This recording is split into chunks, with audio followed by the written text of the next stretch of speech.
Welcome to Global Business Insights, where we present perspectives driven by our analysis and latest data as they're released all over the world. The Chinese ruling Communist Party today recommitted to push a more centralized support to progress its agenda of global leadership in new technologies despite US trade curbs. It must be clear that a more strategic response was needed, as China just got the latest foreign direct investment data coming, showing the worst inflows in 30 years. But we did get some cherry data after the China lunar holidays last week, showing consumer demand is coming back, suggesting also perhaps the slowdown in rebound momentum may have been exaggerated. We will also look at a late Friday comment by US Fed boss Mary Daly on US monetary policy. And in Africa, X has reached a deal over fired employees in Ghana. And on markets, Goldman Sachs analysts said they now see the S&P 500 rising to 5,200 by the end of this year, raising their forecast by about 2% from the 5,100 level they had predicted in mid-December. The new target implies a 3.9% jump from last Friday's close. It is the president's holiday. We'll focus on European markets, see how they closed about 15 minutes or so ago. China is not yielding easily to the pressure from various curbs imposed on its access to high-tech components from US-based companies. Today, they announced that they are pushing a strong centralized party role in overseeing the fight to lead in a wide spectrum of strategic technologies, including semiconductors and artificial intelligence. This is as the US continues to pledge billions of additional dollars to win in bringing more chip manufacturing back to the US through a generous menu of irresistible incentives and grants. First, the Chinese, I would say, are better at providing centralized oversight in advancing a statewide agenda and have been playing the subsidy game for a much longer time, with opaque structures that can allocate funds at very short notice for ventures. The US are better at the competitive market game, relatively new to huge subsidies needed to sustain this strategy to beat the Chinese. I also suspect the US is now beginning to fight on too many expensive fronts, spreading its vast resources over more than a few initiatives, immersed in multiple wars in Europe and the Middle East, with relations with China and Russia in very bad shape. We could actually see the major power conflict, the first major power conflict since 1945. The Chinese have been more focused and not all over the place, carefully choosing their battles, leaning more successfully on old friends and extending alliances like BRICS and the Belt and Road Initiative to cement their network of allies, perhaps achieving more success in building more friends. According to a recent article in Foreign Affairs, an influx of new money alone in the US cannot solve the problem at the core. A cultural change is also needed in Silicon Valley. Silicon Valley has deviated from its core manufacturing roots, focusing more on apps and the internet, while policymakers in Washington have been fixated on consumer-focused big tech firms rather than on the hardware on which all computing depends. The Chinese have always known that whoever controls the chip supply chain will control the new future digital era. To be clear, the curbs to slow down China did not come as a surprise. China plays a long-term game much more easily with its more cohesive, albeit undemocratic political structures, very much unlike in an intensely divided United States. Even whether Trump becomes president or not, the Chinese will be prepared for a slowdown to momentum of innovation due to less foreign direct investment flows, with China pivoting increasingly to growing markets in southern countries. There are several other reasons why the US is behind in manufacture of chips. Environmental regulations governing the toxic chemicals involved in chip making are stricter in the US. US labor costs are much higher than those in parts of East Asia, and Asian governments are significantly ahead in offering substantial tax incentives and grants. The Made in China 2025 program is an example of the surge of subsidies available to players, especially in this high-tech space. And the cumulative effect of all this is to propel countries like China ahead, while the US is racing to catch up. Huawei has surprised observers by demonstrating of late the ability to produce a modern smartphone chip without recourse to US tech. The view of most analysts is that while the US must be seen to be trying, it's probably already too late to stop China gaining the lead in these new technologies, and this may become quite clear within the next decade.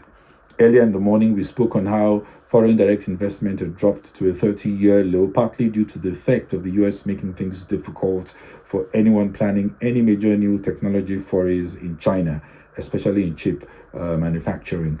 Ventures in China will not have access to the most advanced semiconductors, especially those made by NVIDIA Core, which are almost indispensable to accelerate artificial intelligence training. The data on FDI, that's foreign direct investment, into China came in showing the worst inflows in 30 years.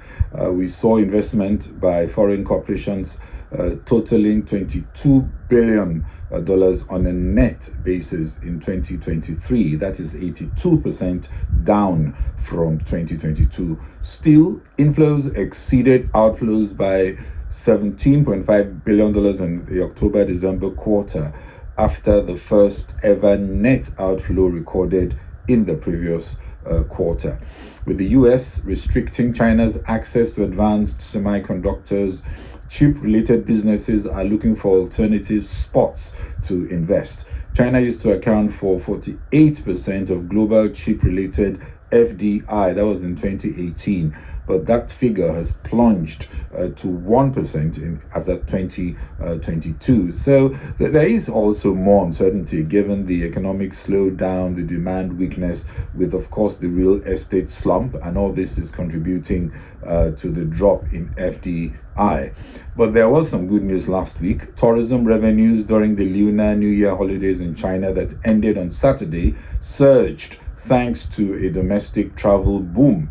Domestic tourism spending jumped by as much as 47.3% to $87.96 billion from the same holiday period in 2023, according to the data by the Ministry of Culture and Tourism. The number of domestic trips made during this year's holiday grew by 34.3% from a year ago, totaling 474 million. We've also seen signs of pickup in some other sectors like luxury, as some of these luxury brands saw faster growth in Q4, with the wealthy Chinese apparently beginning to buy again. In a slowing external front, the economy in China is looking to domestic consumption to pick up, offsetting some of the losses in terms of demand for Chinese goods abroad. While other global economies are fighting inflation, sluggish demand since last year, and of course deflationary pressures in China has also been forcing policymakers to ease interest rates to help growth. On Sunday, however, China's central bank left its key policy rate unchanged. Late Friday, San Francisco Federal Reserve President Mary C. Daly at the Business Economic Policy Forum in Washington, D.C. said 3 rate cuts is a reasonable baseline for 2024, adding that the challenge for the Fed is that they have to look at other data, not just labor markets, which have become somewhat erratic. She did not see an imminent weakening in the labor market, adding that the Fed policy is working, but it's not obvious how much longer is required to get the job done. But the Fed is certainly not waiting for inflation to come down to 2% before cutting. The Fed, however, still needs clearer signals on the data on when it would be appropriate for cutting rates, and it wouldn't just be a single data print like, say, non-farms payrolls, or even the personal consumption expenditure index. It would be a combination of a clear trend on several data sets and a supportive external front. March looks too early, and there is no need to risk pushing cuts prematurely, given that the economy is holding up pretty well. We are seeing layoffs picking up, but not noticeable in labor-intensive sectors. Also, as we get up to the run-up to the elections, there could be subtle pressures to move quicker on cuts to avert what some still see as the base case of a mild recession just happening before the voting season. On the external front, any deterioration in geopolitics, spiking up oil prices will of course be problematic. The Red Sea chaos, Gaza, Russia-Ukraine crisis, all these are hard to predict in terms of what is going to happen next. And indeed, the geoeconomics is driving a need for caution. Investors and firms in their earnings release are all flagging that the war in the Middle East is a major risk for earnings, as boycotts dampen sales. Red Sea shipping chaos further snarls supply chains already complicated by Russia bans and boycotts. Tesla and Volvo, for example, were forced to suspend some European production last month due to Red Sea disruptions. The U.S. Central Command recently said that it would be unwise to think of the Houthis as a ragtag group, given the backing they have had from Iran for years. And analysts are saying disruptions could continue to the second half of the year. X, formerly known as Twitter, has reached an agreement with laid-off staff from its only African office following about a year of negotiations. The affected employees in Accra, that's Ghana, were fired in November 2022, weeks after Elon Musk bought the company and started talks with X, after their lawyers requested it abides by local redundancy laws. I expect legislation in poorer emerging economies should increasingly be more protective of labor, given the poverty burdens that are not there in developed nations, of course, with also the absence of familiar safety nets common in more advanced economies. But staff joining multinational companies in developing economies also need to understand risks they face. Regulatory institutions in developing economies must wake up, be much more alert to their role to protect stakeholders like staff.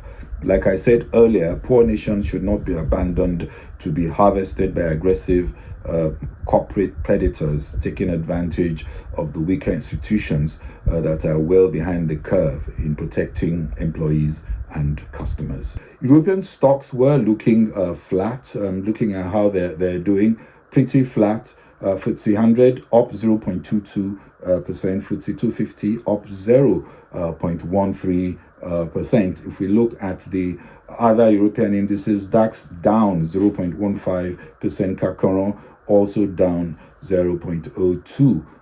Hang Seng is down 1.13%. That's the Hong Kong index. Nikkei, the Japanese index, also down 0.04%. The Chinese indices, Shanghai Composite and Shenzhen Composite, are up 1.56% and 0.93% respectively. The Kospi, that's the Southern Korean index, is up 1.19%.